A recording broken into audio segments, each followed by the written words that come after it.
សួស្តីបងប្អូនអរគ្នាថ្ងៃនេះខ្ញុំចង់ចែករំលែកចំណេះដឹងមួយដល់បងប្អូននេះគឺជាប្រភេទឡាំងស្នោយកមកធ្វើទូអូតូនេះគឺយើងបង្កើតវាធ្វើជាមួយនឹងអូតូរ៉ូឡូយើងត្រូវយកឡាំងស្នោយើងពីរមកដើម្បីផ្គុំចូលគ្នាហើយយើងកាត់វាប្រឡោះកដាលចោលបន្តមកទៀតបងប្អូនធ្វើរៀនតាមខ្ញុំមកដើម្បីត្រកញ្ច្រៃរ៉ូឡូហ្នឹងតិចទៀតនេះខ្ញុំនឹងបរៀនបងប្អូនទាំងអស់គ្នារបៀបដែលយើងតចូលដល់ឥឡូវនេះយើងចាប់ដើមមុនដំបូងយើងត្រូវតែមានកង្ហារនេះមួយកង្ហារនេះដើម្បីបឺតខ្យល់ចេញអានេះវាបឺតខ្យល់ចេញមែនតែដល់ពេលរយៈពេលបឺតហ្នឹងគឺវាស្រូបខ្យល់ចូលវិញដែរ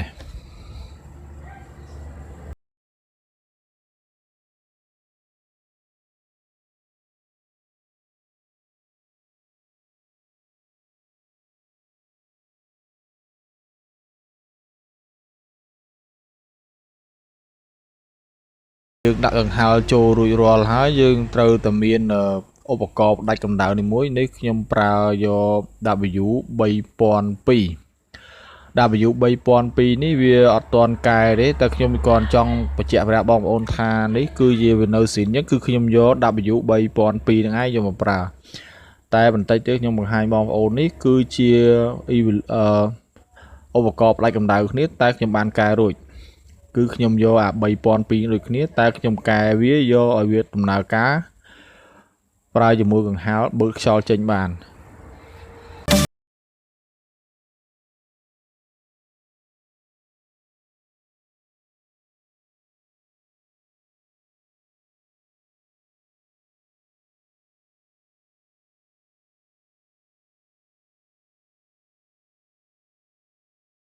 ដោយបងប្អូននេះហើយឡាំងនេះបងប្អូនត្រូវចោះរុនវាដែរតែយើងចោះទៅតឹងនេះយើងចោះវាមកខាង9មកខាង9រុនមកដើម្បីឲ្យខ្យល់ចេញចូលបាន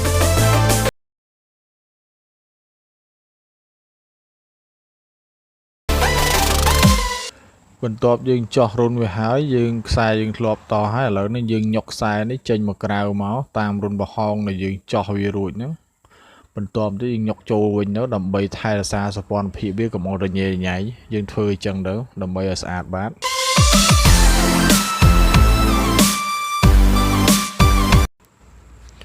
ខ្សែពណ៌ទឹកក្រូច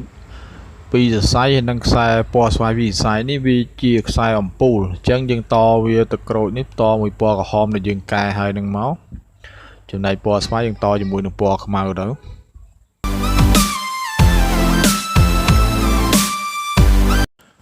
បន្តមកទៀតបងប្អូនគឺយើងចាប់បន្ទាប់ពីយើងចាប់ខ្សែខ្មៅជាមួយនឹងខ្សែពណ៌ស្វាយហើយហ្នឹងគឺយើងត្រូវយកខ្សែខាងរឡូខ្សែរឡូយើងយកវាមកចងទៀត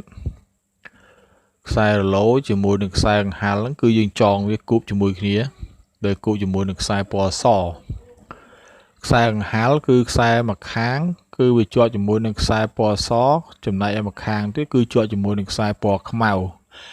កង្ហារនិងរឡូនេះគឺយើងចងវាជាប់គ្នាម្ខាងម្នាក់ដូចគ្នាចាឥឡូវនេះខ្ញុំចងហើយ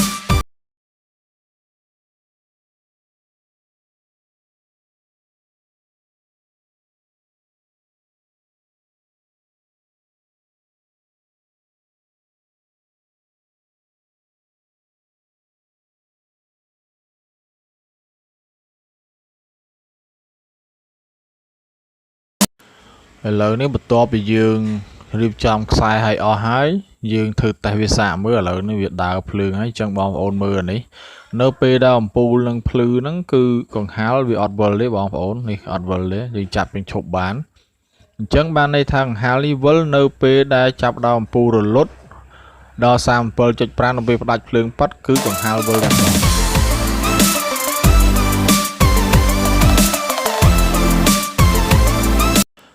ឥឡូវនេះបន្ទាប់ពីយើងដាក់ទម្រវាហើយឥឡូវនេះយើងចាប់ដើមយកកញ្ច្រែងរឡូយកមករៀបចំដាក់វិញ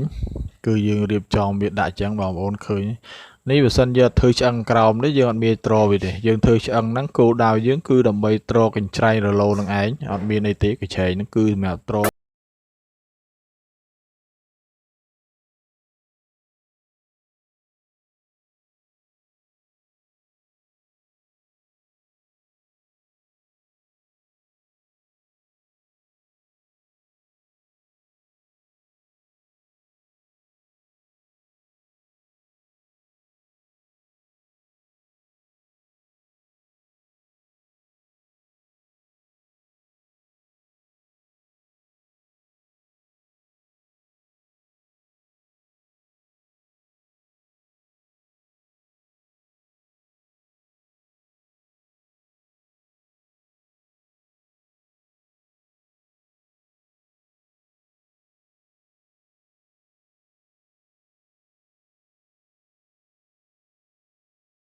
បន្ទាប់ពីយើងតខ្សែរឡូនេះហើយនេះសារខ្សែវាខ្លីយើងតឲ្យវែងសិនបន្ទាប់ពីយើងតវាហើយអស់នេះយើងតវាហើយចឹងហើយបន្ទាប់បន្តិចយើងដោតវាទៅដោតវាចូលកន្លែងដូចដែលយើងតជាមួយនឹងខ្សែពណ៌សម្ខាងខ្មៅម្ខាងហ្នឹងដែលវាគប់ជាមួយខ្សែកង្ហាន់ហ្នឹងយើងដោតវាចូលមកដោយសារមានកលឹះវាតស្រាប់ទេបងប្អូននេះដោយសារខ្ញុំមានកលឹះសម្រាប់តអញ្ចឹងហើយសូមបញ្ជាក់ប្រាប់បងប្អូនផងដែរថាបើសិនជាបងប្អូនចង់បានទូភ្ញាស់ស្រាប់ក៏បានឬមួយក៏បងប្អូនចង់រៀនធ្វើខ្លួនឯងក៏បានដែរបងប្អូនអាចតាក់ទងលើអាស័យដ្ឋានដែលខ្ញុំដាក់នៅលើអេក្រង់នឹងបាន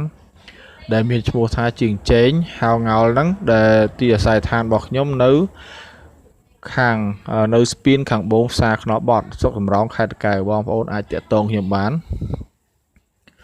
បើសិនជាបងប្អូនខ្ជិលធ្វើអីបងប្អូនអាចតាក់ទងទិញផ្ទាល់ក៏បានយើងទិញស្រាប់ក៏បានឬមើលបងប្អូនចង់ធ្វើក៏បានដែរចាឥឡូវនេះខ្ញុំចាប់ដើមចាក់ពងមាន់ចូលនេះគឺជាពងមាន់ស្ប៉ានិមិត្តទេបងប្អូនមិនមែនជាពងមាន់មែនតើនេះបើពងមាន់មែនតើចាក់ប៉ុណ្ណេះបែកតិចអស់ហើយចឹងឥឡូវយើងចាក់ពងមាន់ចូលហើយបន្តិចទៀតខ្ញុំនឹងដោតភ្លើងខ្ញុំនឹងបញ្ជាក់ប្រាប់បងប្អូនពីបញ្ហាមួយចំនួនដែលវាជាលក្ខណៈសំខាន់ក្នុងទូឡូសម្រាប់ភ្ញាស់អូតូនេះបងប្អូនឃើញពងមាន់មានអុចហ្នឹងទេអុចនេះគឺខ្ញុំចង់បញ្ជាក់ប្រាប់បងប្អូនថានៅពេលដែលរឡូនឹងវិលគឺវាយឺតណាស់យើងមើលបើសិនជាយើងមិនសម្គាល់អុចនេះទេយើងមើលអត់ដឹងវាវិលទេរឡូគឺវិលយឺតតែម្ដងវាវិលយឺតខ្លាំងរឡូបើសិនជាបងប្អូនមិនទិញអីគឺបងប្អូនអាចតាមដានមើលខ្ញុំបានព្រោះឯគោលដៅខ្ញុំគឺខ្ញុំចង់ឲ្យបងប្អូនចេះខាងកសិកម្មហ្នឹងអញ្ចឹងខ្ញុំមានចំណេះដឹងដល់ប្រហែលគឺខ្ញុំចង់ចែកម្លែកដល់បងប្អូនពេលដែលបងប្អូនមើលហើយកុំភ្លេចជួយចុច Subscribe លើ Channel ផងពេលនោះបងប្អូននឹងបានវីដេអូថ្មីបន្តទៀតនេះបងប្អូនមើលពេលយើងដោតចូលភ្លាមហ្នឹងគឺកង្ហាលហ្នឹងវិលតែម្ដងបានន័យថាកង្ហាលហ្នឹងវិលនៅពេលដែលអំពូលបិទ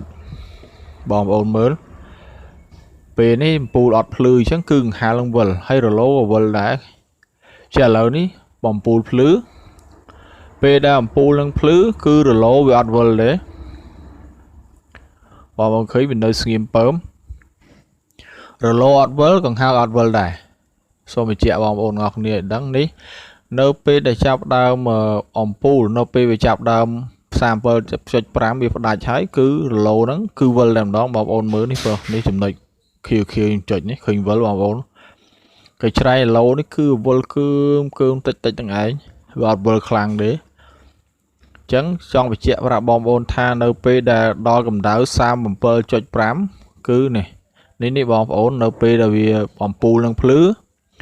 គឺពងមាន់លែងវិលហើយបាននេះរឡូអត់ធ្វើការទេនេះបងប្អូនកង្ហាលអត់ធ្វើការដែររឡូអត់ធ្វើការដែរអញ្ចឹងបានន័យថាកង្ហាលហើយនឹងរឡូគឺធ្វើការស្របទិសគ្នានេះនៅពេលដែលអំពូលបិទគឹបគឺកង្ហាលក៏វិលរឡូក៏វិលនេះបងប្អូនមើលទៅហើយចំណុចខ្ញុំចុចឃើញវិលទេបងប្អូនអញ្ចឹងចង់បញ្ជាក់ទៀតថាបើសិនជាបងប្អូនចង់បាន